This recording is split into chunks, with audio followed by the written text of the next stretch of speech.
Selamat datang kembali. Di video ini kita akan membahas tentang telusur sistem manajemen dan penggunaan obat di rumah sakit sesuai dengan ketentuan-ketentuan yang ada di dalam Surat Keputusan Dirjen Pelayanan Kesehatan nomor 1130 dan Keputusan Menteri Kesehatan nomor 1128 tahun 2022. Kita mulai dengan definisi. Jadi telusur ini mengeksplorasi tentang sistem manajemen obat di rumah sakit, serta melihat titik-titik resiko potensial di dalam sistem. Kegiatan telusur ini bertujuan untuk membantu surveyor untuk melakukan evaluasi terhadap manajemen dan penggunaan obat, mulai dari pengadaan obat, penyimpanan, peresepan, penyerahan, pemberian edukasi selama perawatan dan saat pasien rencana pulang, sampai dengan monitoring efek samping obat kepada pasien. Di dalam telusur ini, surveyor akan didampingi oleh staf yang ditunjuk oleh rumah sakit. Staf yang ditunjuk atau yang dipilih oleh rumah sakit untuk berpartisipasi di dalam telusur harus memahami secara utuh seluruh proses manajemen obat, mulai dari pengadaan obat hingga pemantauan efek obat yang diberikan. Umumnya, staf yang ditunjuk adalah apoteker, penanggung jawab farmasi di rumah sakit. Kemudian perwakilan-perwakilan perawatan dan layanan langsung dari area pelayanan dapat ikut serta di dalam telusur ini. Di antaranya adalah anggota staf klinis, misalkan dokter, perawat, bidan, dan seterusnya. Kemudian wakil dari Komite Pencegahan dan Pengendalian Infeksi. Yang ketiga adalah staf yang bertanggung jawab di dalam edukasi mengenai pengobatan pasien.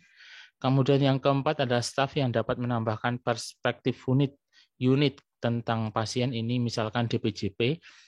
Kemudian staf yang berbicara tentang peningkatan kinerja staf ini bisa jadi adalah pimpinan dari unsur sumber daya manusia atau SDM, ataupun adalah komite yang membidangi. Kemudian yang keenam adalah dokter dari laboratorium. Yang ketujuh adalah staf yang terlibat di dalam pemeliharaan alat. Yang kedelapan adalah staf yang berpartisipasi di dalam manajemen rantai pasokan. Aktivitas telusur ini dimulai dari surveyor mengeksplorasi jalur obat berisiko tinggi, berkewaspadaan tinggi, ataupun obat lain yang dipilih di rumah sakit dengan menggunakan catatan medis terkini, dan atau obat yang dipilih dari daftar obat waspada tinggi rumah sakit.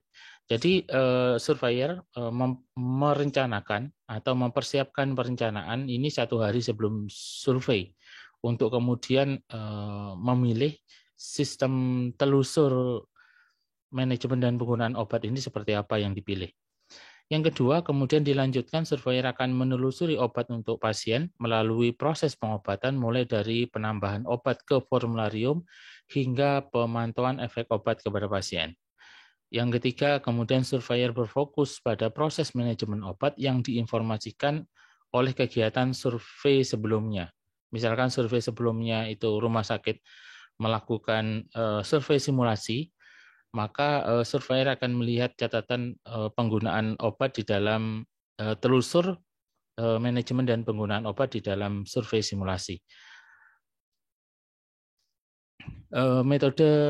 Metode telusurnya, surveyor akan membuat diskusi tentang kelompok manajemen obat atau pengamatan diidentifikasi selama penelusuran oleh anggota tim survei. Contoh pembahasan di dalam telusur yang pertama, bagaimana rumah sakit membuat keputusan tentang pembelian obat dengan pemahaman tentang keamanan dan kualitas rantai pasokan.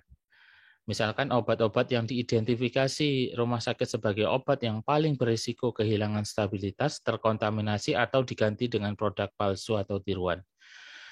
Yang kedua adalah proses manajemen obat yang berlaku di rumah sakit.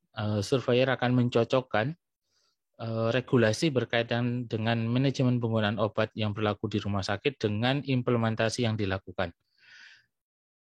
Kemudian yang ketiga adalah pengobatan praktis yang dimulai sejak peresepan, dilakukan dari mulai pemesanan hingga pemberian obat pesanan.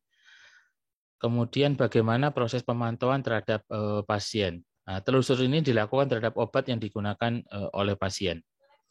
Kemudian yang keempat itu adalah program antimikroba di rumah sakit. Sejauh mana kemudian rumah sakit itu mengendalikan penggunaan antibiotika dan menurunkan resiko resistensi yang mungkin terjadi.